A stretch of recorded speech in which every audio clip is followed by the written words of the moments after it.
Hello, dear friend, and welcome again to Dul Johnson's Creative Talks.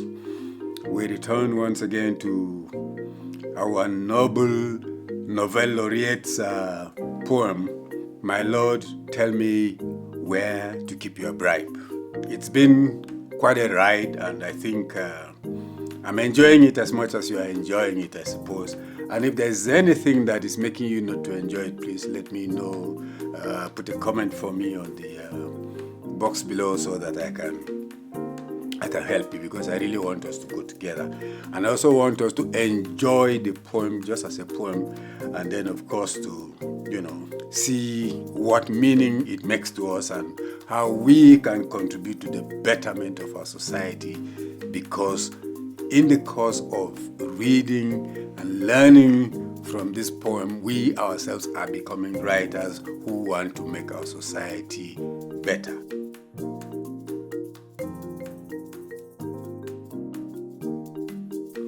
So we move on to where we stopped from in the last episode, and the stanza goes like this.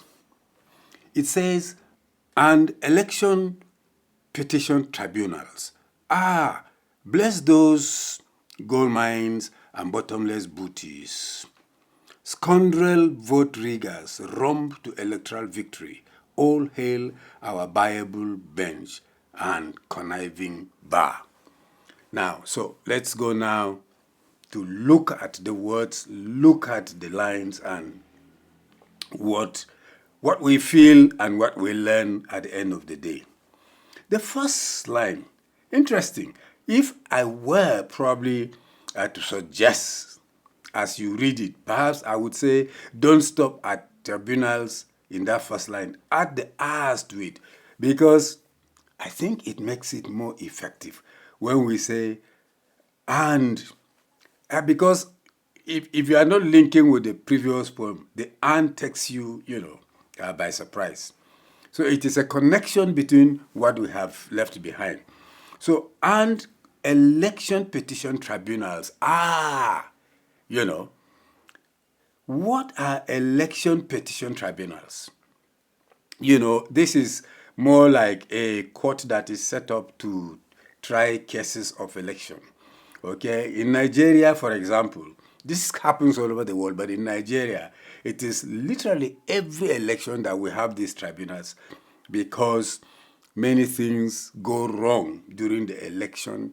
Either there is rigging, there is inflation of votes, there is prevention of people from voting, or all other, unsavory things that happen that will make the election not credible. So parties, want to go to court, and these election tribunals are set up for that purpose. But as it is typical, and this is why the poet is bringing them, before us, and we are now the judges. We are the judges in the tribunal, so to speak, because at the end of the day, do we award victory to those who deserve it or not? And we will see what those who are responsible do in the poem. So the first line just screams at the tribunals. Okay? That scream, that tells you, well, okay, maybe it is time again, or we are at it again, There's a bit of doubt there. It's not like an excitement that we are going to have a tribunal that will pass judgment and we shall be satisfied. No, we are being reminded of what the tribunals have done in the past and what they are likely to do. So, and when he now says, bless those gold mines and bottomless booties. Now, bless, of course, again, it is a word that is used in an ironical manner. When you bless something, of course, you are.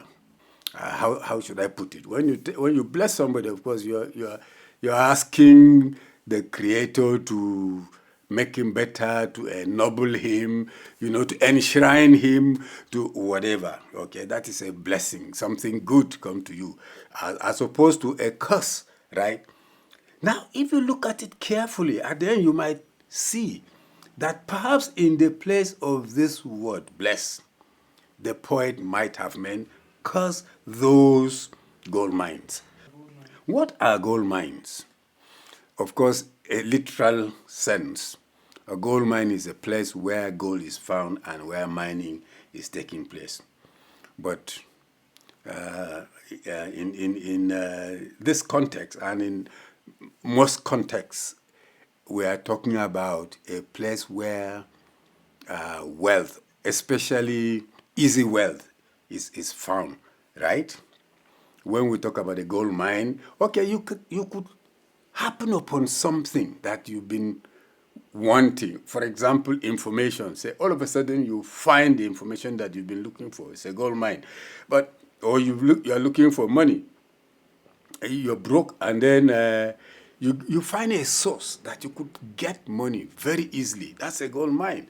So, in this case, the gold mines here are those tribunals, isn't it? You and I, of course, are not the people benefiting from those gold mines.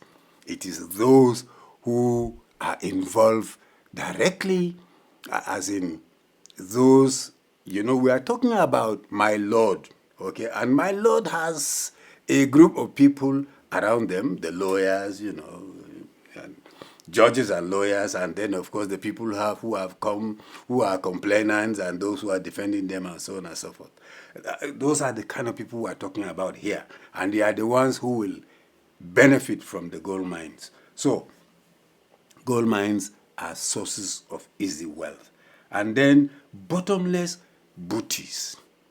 Gold mines and bottomless booties. Well, we've talked about the word the word booty before, and you know what it means. It is a reward, benefit that is given to you for having achieved something good for the society or for the government.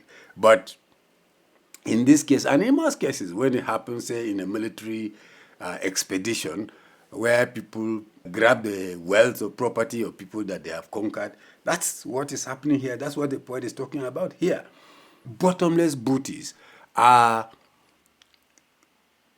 property, monies, in fact, in this case, that have been looted and piled, that you can dig and dig and dig and dig. You can pack as much as you can. It is not going to finish. It's just like when we talk about a bottomless pit, for example, where you continue to put something and it never fills up. In the same way, when you are picking things out and it never finishes, it is still, bottomless. So we're talking here about bottomless booties. Booties, properties that have been stolen, monies that have been stolen, wealth that has been stolen or looted or whatever that never finishes. That is to say, the tribunal is a source of a lot of booties. Let's move on to the next line. And the next line says, scoundrel vote riggers romp to electoral victory. Now, this is a fantastic line. Let's deal with it more carefully. Scoundrel. A scoundrel is a word that describes that there are many ways in which you can put it. You can, if the person is a thief, is a swindler, is a rascal, is a crook, whatever word you can use. This is somebody that you can never trust, somebody that you can. That's what a scoundrel is. Okay? So, when you say scoundrel vote riggers, that two things are here now. A scoundrel is already a terribly bad person, and he is a vote rigger. So here we have a combination of badness. Okay, and indeed, if you are not a scoundrel, would you go rigging votes, by the way? No. But then, in order that we feel it more, if you just say a vote rigger, that sounds simple. That reduces the weight of the ugliness of the crime of this person. So add to it the description that fits him, a scoundrel vote rigger, right? And then the word romp. Of course, romp has terrible meanings, some of which I would not like to mention here. But let's use the most ordinary one. We also use it for children, when they play very roughly, jump around, climb, that's romping. But also, of course, to move very easily, to grab whatever you are going for, as in, victory in this case, when you have an easy way or you have the force, to rush through, romp through, beat your way through to go and get whatever you want. That is romping. It's a kind of movement that is fast, harsh, whatever you can call it. So we are talking now about a scoundrel rigger or scoundrel riggers who romp to electoral victory. So that is no longer victory. If it is a scoundrel and a rigger who romps to electoral victory, what we are told is that this victory is actually a stolen victory. So down now to the last line, which says, "All hail our Bible bench and conniving bar."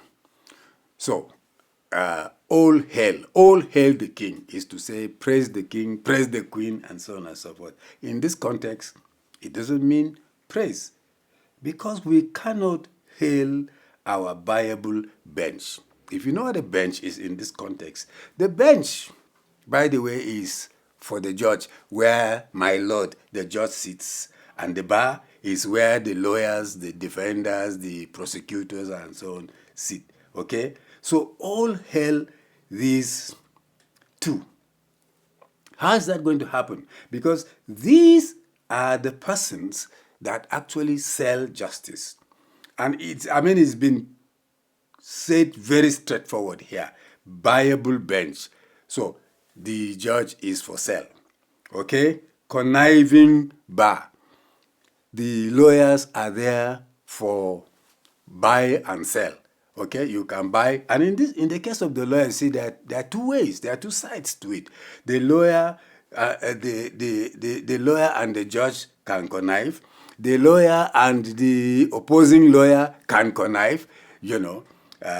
So you have hired me as a lawyer to save you from let's say you are the owner, you are the person that has come to me because your votes have been rigged, or your victory somebody has snatched your victory, and instead of me stand to argue for you to get your victory, I connive with the other lawyer and I connive with the judge, and of course I make a lot of money and you lose the case.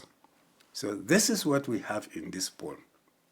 What do you think, dear viewer? Go through this poem on your own. Read it carefully. Look at the words. Read and feel, what they are telling you. And at the end of the day, you can tell yourself, what does the poet want us to take away from even just this stanza?